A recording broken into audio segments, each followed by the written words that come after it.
네, 어머니 몇 가지만 더 여쭤볼 건데요. 예, 예. 네, 6개월 전에 갑자기 이렇게 뻣뻣하게 되셨나요?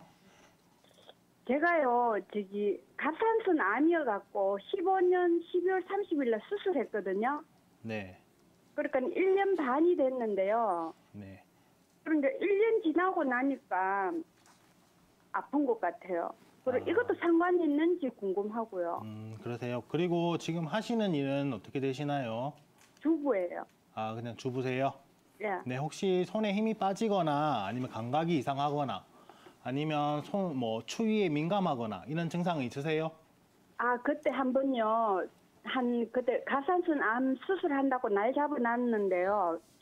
그때 추울 때 시장에 장 보러 갔는데 갑자기 손에 힘이 다 빠져갖고 약손가락, 새끼손가락 두 개가 아예 감각이 없어갖고 펴졌는데 오므러지지도 않고 이상하다 싶어 중풍인가 싶어가지고 깜짝 놀래가 집에 와가 이제 병원 간다고 집에 왔는데 다시 돌아왔는 적이 있었거든요. 그게 한 1년 반 정도 됐어요. 아, 그랬었어요? 1년 반보다 조금 한 달 더. 그때는 그럼 영상 촬영을 안 해보신 거고요? 그냥 그래가지고 넘어가신 이제 거고? 병원에 가까운 근처 병원에 가니까 정형외과 가니까요. 일시적인 그 정세라고 목이 이렇게 사진 찍어 보더니 괜찮다 이런 식으로 해갖고 신경 안 써도 된다 해갖고 그러고 막 그냥 있었어요. 지금껏. 네, 지금 일단 앞에서 말씀드렸듯이 정확한 네. 진단을 하려면 이학적 검사를 해야만 이제 목에서 팔까지 내려가는 신경이라든지 혈관이라든지 이게 눌림 증상이 있는지를 확인해 볼 수 있거든요. 네. 거기다가 MRI 찍어보면 더 정확하게 확인할 수 있고요. 네. 그러니까 첫 번째로 혈액순환이 잘 안 돼서 네. 그다음에 신경이 눌려서 팔이 손에 힘이 빠지고 그다음에 손이 이렇게 잘 안 뻣뻣하게 되는 증상이 생길 수 있습니다.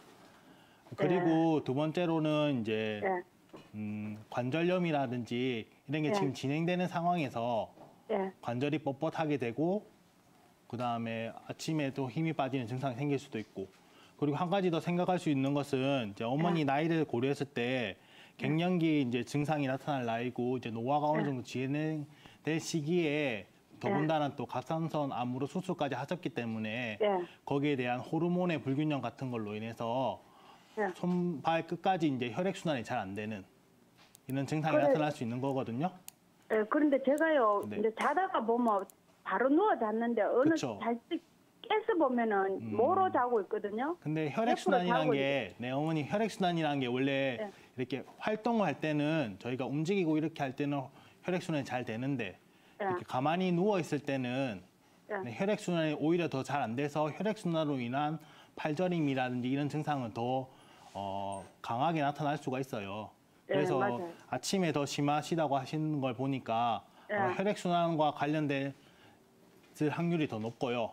네, 이런 걸 치료하는 것은 가까운 한의 가서 이학적 검사 받으시고 그다음에 온열요법 치료 받으시고 그다음에 앞에서 말씀드렸듯이 마사지 이런 거 다 받으시면 좋으시고 그리고 봉침은 꼭 치료 받으시면서 봉침. 네, 거기에 또 혈액순환을 도와주는 네, 그 한약을 또 같이 복용해 주시는 게 중요하실 것 같으세요. 근데 자고 일어나면요, 모로 자고 일어나는 날은 그쪽 손이 더 아프거든요. 그래요? 그거는 어머니께서 주무실 때 바른 자세를 하려고 노력하셔야 돼요.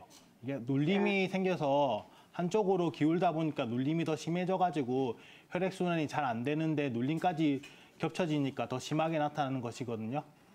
네, 그것은 한번 어머니께서 주무실 때 바로 누워 주무시고 그리고 무릎 밑에 베개 하나 넣으셔가지고 꼭 이제 바로 누워서 한번 주무시고 그렇게 하시고 그다음에 한의원이나 이렇게 신경과 가셔서 정확한 진단 받으셔서 제가 직업들을 보다가 되게 신기한 직업이 있어서 놀랐던 게 공장에서 뭐 생수나 아니면 캔이나 이런 것들이 막 많이 나오잖아요. 만들어져서. 근데 그게 제대로 나왔는지 안 나왔는지 분량이 있는지 없는지 옆에서 보고 있는 직업이 있어요. 근데 그걸 보고 놀랐던 이유는 전 기계는 되게 정확할 줄 알았거든요. 어렸을 때. 기계도 정확하지 않습니다. 이와 마찬가지로 우리가 생각을 할 때 CT, MRI, 엑스레이 이런 거 찍으면 딱 정확하게 나올 것 같죠? 근데 그게 정확하지가 않더라고요. 제가 논문이나 이런 데를 찾아봤을 때는 일반적으로 MRI가 그 잘못 오진할 가능성이 보통은 30% 정도고요. 신경같이 좀 얇고 잘 안 보이는 것들 같은 경우에는 70% 정도까지도 오진이 된다고 하더라고요. 그 사람이 가진 측정 도구들은 한계가 있어요, 다. 내가 기계로 재건, 뭘로 재건 다 한계가 있고 결국은 제일 중요하고 임상적으로 가장 중요한 게 뭐냐라고 물어보면 어떤 의사도 다 이렇게 대답을 합니다. 실제로 증상에 대해서 의사가 판단하는 게 제일 중요하다. 그래서 증상에 대해서 잘 듣고 그리고 하나하나 손으로 만져가면서 이학적 검사라고 보통 이걸 얘기하는데 검사를 하나하나씩 하는 것이 제일 중요하다고 합니다. 이러한 검사는 누가 제일 잘하냐면요. 그 양방에서는 신경과 선생님들이 이 검사를 되게 잘하고요. 그리고 한의사들도 이 검사들을 굉장히 잘합니다. 그래서 이런 검사들이 있었다고 하면 정확한 진단이라고 볼 수 있고요. 이런 검사들 없이 그냥 이제 MRI 바로 찍자라고 얘기를 했으면 신경과나 한방과를 한번 찾아가 보심이 제일 좋을 것 같습니다. 찾아가 보셨을 때 결과적으로 목에서부터 이렇게 쭉 하고 손으로 내려오는 신경의 얼기들을 천천히 하나씩 진단을 하게 되는데요. 요 목에서 그림에 보이는 부분을 보면 쭉 신경이 내려오는데 목에서 막힌 경우가 디스크나 이런 경우들이 있고요. 옆으로 내려와서 이 부분 사각근이나 요 바깥쪽에 있는 이제 그 쇄골이나 이런 아래쪽에서 막히거나 그럼 흉곽 출구 증후군이라고 부릅니다. 더 아래쪽으로 이렇게 내려가면 소흉근 증후군이라고 부르고 요 더 내려와서 팔꿈치에서 막히면 팔꿈치 터널 증후군이나 이런 식으로 부르고요. 더 내려가서 손목이나 이런 데서 막히면 손목 터널 증후군이라고 부르고요. 더 끝으로 가서 손가락 사이사이에서 막히거나 할 수 있는 가능성들도 있습니다. 이런 것들에 대해서 어떻게 알 수 있느냐? 어머님 얘기, 증상들 천천히 다 의사 선생님이 다 들어주시고 이런 것들 만져보고 움직임 확인해보고 힘 줘보세요, 풀어보세요, 긁어보고 이런 검사들을 다 하셨을 때 제일 정확한 검사가 나오는 거고요. 그래서 제일 중요한 건 신경과든 한방과든 어디 가셔서 진단을 받아보시고 제대로 치료를 받아보시는 게 제일 중요합니다. 근데 제가 추가로 알려드릴 건 진단이 나왔다고 했을 때 어떤 운동을 하면 좋을까요? 물어보실 수 있잖아요. 운동법에 대해서 좀 설명을 드릴게요. 첫 번째, 목에서 문제가 생기는 경우는 도리도리 운동법을 하면 됩니다. 베개를 빼고 누운 상태에서 좌우로 고개를 천천히 이렇게 돌려주세요. 이 운동을 아침에 100번, 저녁에 100번 이렇게 하시면 되고요. 만약에 사각근, 이 부위에 문제가 있다고 하면 사각근을 스트레칭 해주시고 그리고 아래쪽에 있는 횡격막, 이쪽을 운동해주면 됩니다. 숨을 크게 들이셨다가 후 하고 내쉬면서 두들겨 주셔도 되고 이 밑에 꾹 누른 상태로 해주시면 되고요. 사각근 운동법은 지금 그림에서 보시다시피 한쪽 손을 엉덩이에 깔거나 등에 깔아서 고정시킨 상태로 목을 잡고 옆으로 숙여주면 됩니다. 이때 주의하실 거는 사각근이 세 갈래가 있거든요. 그래서 숙여주실 때 앞으로 해서 숙여주고 옆으로 해서 숙여주고 뒤로 해서 숙여주고 이렇게 3번 다 스트레칭을 해주시면 됩니다. 그리고 흉근 스트레칭 같은 경우에는 이 부위들을 풀어주는 건데요. 이런 경우에는 이렇게 벌린 상태로 이렇게 뒤쪽으로 스트레칭을 해주시면 됩니다. 그리고 마사지를 할 수도 있어요. 이 부위나 이 부위. 선생님들이 막혀있거나 눌려있다고 말씀해 주신 분들 마사지 해주시면 되고요. 손에서 눌린 경우에는 이렇게 손으로 잡고 이렇게 끝으로 펴주시면 됩니다. 그래서 사이사이가 당기고 답답할 때까지 쭉 당겨주시면 스트레칭이 잘 되고요. 그렇게 하시면 아마 제대로 진단받은 거에 대해서 제대로 보상받을 수 있는 좋은 운동법 알아가신다고 생각하시면 되겠습니다. 이번에 증상을 다시 한번 짚어보면 오전에 심하다고 하고 뻣뻣한 증상을 호소하시죠. 그리고 낮에 활동을 하면서 점차 호전이 된다고 하십니다. 이는 관절염이라고 진단을 받진 않았지만 관절염으로 진행되는 어느 한 과정의 일부 현상이 있다고 생각하시면 됩니다. 대표적으로 관절염 이전에 나타나는 증상들이 뻣뻣함입니다. 우리가 관절에서는 내 마음대로, 내 의지대로 부드럽게 움직일 수 있어야 하는데 이 자꾸 뻣뻣함을 호소하죠. 특히 아침에요. 보통 목이나 아니면 어깨에서 혈관이나 신경이 눌려서 나타나는 증상들은 자고 나타나면 오히려 증상이 호전됩니다. 왜냐하면 누워있는 동안에는 척추에 중력의 압박이 있지 않기 때문이죠.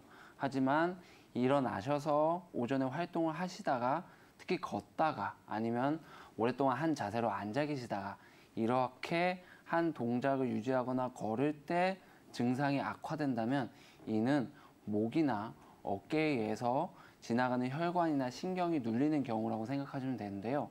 오히려 밤에 자고 일어났더니 아침에 증상이 악화된다. 이는 경추로서 또는 어깨로서 간섭이 일어나는 경우는 드물다고 할 수 있습니다. 그렇기 때문에 관절염이 아니더라도 관절염으로 진행되는 어느 한 선상으로 생각하시면 되고요. 그럼 왜 관절염에 점점 가까이 가냐? 이는 결국에는 혈액순환 문제입니다. 혈액순환이 점차 안 되기 시작하면 우리 몸에서 콜라겐 생성이 자꾸 안 됩니다. 콜라겐 생성이 안 되면 이 관절의 윤활을 담당하는 프로스타글란딘의 그 물질이 생성이 덜 되고 또 배출이 덜 됩니다. 이렇게 윤활의 기능을 갖고 있는 성분이 점차 적어지면서 뻣뻣해지는 거죠. 그럼 결국에는 치료의 가장 중요한 핵심은 혈액순환입니다. 모세혈관부터 혈관 순행을 좀 더 좋게 한다면은 결국에 이러한 부드러운 인자들이 다시 잘 생성이 될 것이고, 그렇게 되면 관절염을 충분히 예방할 수 있죠. 다시 한번 말씀드리면은 내가 손가락 관절에 이상 감각을 느끼거나 통증이 있다. 이럴 때는 먼저 목으로 인한 증상이 아닐까 이렇게 의심이 될 수 있습니다. 이럴 때는 기침을 하거나 아니면 다른 사람의 손을 빌려서 정수리를 꾹 눌러보시면 됩니다. 그렇게 압박이 가해질 때 통증이 더 심해지거나 기침을 할 때 통증이 심해진다면 그 목에 의한 간섭의 가능성이 많고요. 이런 게 아니다. 그렇다면은 대부분 관절염에 의한 이제 증상으로 나타나기 쉽습니다. 이렇게 제가 말씀드린 증상을 토대로 내가 지금 어느 상황에 있구나 이렇게 인지를 하신 후에 가까운 한의원에 가셔서 치료를 받으시기 바랍니다. 왜냐하면 정형외과나 신경외과의 치료는 대부분 혈액순환과 관련이 없는 치료를 받습니다. 제가 아까 말씀드렸듯이 관절염의 시초는 항상 혈액순환부터 시작합니다. 이 혈액순환을 개선하는 치료는 한의원에서 치료받는 것이 매우 훌륭하기 때문에 한의원에서 적절한 진료를 받으시는 걸 권해드리겠습니다. 네, 시청자분의 지금 나이와 그 다음에 아침에 깨서 그 손가락이 뻣뻣한 증상을 호소하시는 거와 그 다음에 증상이 반년 정도 됐는데 그 손가락 관절염 병원에서 손가락 관절염이 아니다라 말한 토대로 봤을 때 저는 류마티스 관절염이 가장 많이 의심이 됩니다. 이제 류마티스 관절염이라는 것은 이제 요즘에서는 가장 떠오르는 이론이 이게 자가 면역 현상이라고 보는 경우가 많은데, 자가 면역이 뭐냐면은 외부로부터 인체를 이렇게 지키는 면역계에 이상이 생겨서 인체 내부를 공격해서 생기는 이제 현상들이 자가 면역 현상인데요. 대표적으로 내 면역력이 이제 관절을 공격하면 류마티스가 되고, 머리카락을 공격하면 원형 탈모가 되고, 그리고 피부 결합 조직을 공격하면 이제 한포진으로 나타나는 경우가 많이 있습니다. 그래서 그 자가 면역 현상이 대표적인 원인이 되고요. 그리고 두 번째로는 신체적으로 정신적으로 스트레스가 굉장히 극심할 때 류마티스성 관절염이 나타나는 경우가 많고요. 그리고 시청자분처럼 이제 55세이신데 그 폐경 초기에 이제 호르몬의 영향을 받아서 콜라겐 생성이 덜 돼서 생기는 경우가 많이 있습니다. 자, 그리고 두 번째로 이제 증상을 살펴보면 이제 증상은 4가지 단계로 류마티스성 관절염이 진행이 되는데요. 첫 번째로 정구 증상이 먼저 나타나게 됩니다. 그 관절 쪽 증상보다는 초기에는 이제 많이 피로하고 온몸의 기운이 많이 빠지고 입맛이 없고 근육에 통증이 생기는 식으로 정구 증상이 먼저 나타나는데, 전체 류마티스 관절염 환자의 3분의 2 정도가 이런 정구 증상을 나타내게 됩니다. 그래서 두 번째로 나타나는 증상이 조조강직 증상인데요. 아침에 기상했을 때 관절이 굉장히 뻣뻣해서 움직이기 힘들면서 1시간 이상 이제 뻣뻣하고 통증이 발생하게 됩니다. 조금 움직이고 지나고 나서야 관절 움직이는 게 약간 수월하게 되고요. 세 번째로 나타나는 관절 증상이 이제 그 전구 증상 나타나고 조조강직 증상 나타나고 이제 그게 더 많이 진행이 돼야 관절 증상이 나타납니다. 관절에 통증이 생기거나 붓거나 하는 것은 실제로는 류마티스성 관절염 초기엔 잘 안 나타나고 이제 그 6개월에서 9개월 이상 지나고 시간이 꽤 많이 지나야 나타나는 부분이 있기 때문에 아직은 관절염 진단을 안 받으셨지만 몇 개월 정도 더 지나고 나면 관절 쪽에 붓는 종상 증상도 나타날 거고 아마 그때는 류마티스성 관절염 진단을 받을 가능성이 많이 높아질 것 같습니다. 이제 관절 증상이 나타나면 손가락을 구부리기도 힘들고 손목을 젖히기도 힘들고 이런 식으로 손에서부터 먼저 증상이 나타나고요. 이게 조금 더 진행이 되면 팔꿈치나 어깨나 이런 쪽으로 증상이 이렇게 옮겨가게 되고 좀 더 많이 진행이 되면 무릎 쪽이 많이 붓고 그다음 눌렀을 때 아프고 그다음에 그 통증이 이제 그 전체 중에 80% 정도의 환자가 이제 무릎 관절 쪽으로 침범이 돼서 증상이 나타나게 되고요. 네 번째로까지 진행이 되면 굉장히 위험한데 이제 피하 결절이 생기거나 심장이나 간이나 폐를 침범하거나 눈을 침범하기도 하는데 이렇게 전신 침범 시에는 예후가 굉장히 나쁘기 때문에 조기에 진단을 해서 빨리 치료를 시작하시는 것이 좋습니다.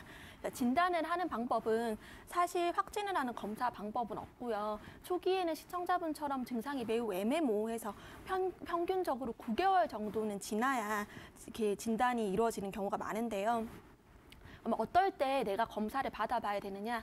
일단 첫 번째로 조조강직 증상이 나타난다. 그래서 아침에 일어났을 때 관절 움직이 뻣뻣하거나 혹은 또 관절 증상이 한쪽에만 나타나는 게 아니고 양측의 대충성으로 그렇게 증상이 나타나게 되면 혈액 검사를 통해서 류마티스 인자가 있는지 검사를 반드시 받아보시길 권유를 드리고요. 치료는 어떻게 하느냐? 양방병원에서는 이제 서양의학적으로는 이제 그 스테로이드성이 아닌 비스테로이드 소염제를 써서 통증이나 염증을 줄이기는 하지만 병의 진행을 막아줄 수는 없을 뿐더러 소염제가 위장장애 증상을 굉장히 많이 유발하기 때문에 장기적으로 사용할 수는 없고요.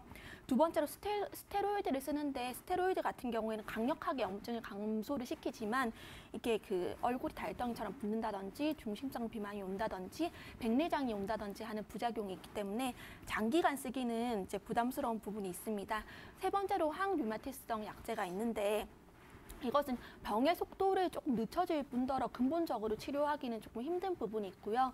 한의원에서는 어떤 치료를 하느냐? 이제 첫 번째로 가장 효과가 좋은 치료가 이제 저는 봉동 약침을 좀 류마티스 관절염 환자분들에게 많이 사용하고 있습니다. 일단 굉장히 강력하게 통증을 줄여주면서 염증을 줄여주는 역할을 하고요. 페니실린이라는 약에 비해서 1200배 정도의 진통 소염 효과가 있습니다. 그리고 자가면역 질환에 굉장히 효과가 좋고요. 그리고 봉침을 맞은 부분에 3일 정도 몸 안에 있는 재생 물질이 모여서 이제 관절염 있는 부분을 갖다 좀 재생시켜주고 치유시켜주는 효과가 있습니다. 그리고 두 번째로 한약 치료를 반드시 받아보시는데 먼저 이준환 원장님께서 말씀하셨던 것처럼 혈액순환이 잘 되게 하는 이제 그 소경 활력탕 같은 처방을 받으셔도 좋고요. 지금 환자분 그 시청자분 같은 경우에는 55세의 나이를 고려를 했을 때 이제 갱년기 그 증상을 완화하는 이제 갱년기 증상을 완화하면서 콜라겐 재생에 여러 가지 도움이 될 수 있는 그 가미소요산이라는 또 한약 처방이 있으니까 가까운 한의원에 내원하셔서 공약침 받으시면서 갱년기 증상을 완화할 수 있는 한약 복용을 하면서 치료 받아보시길 권유드립니다.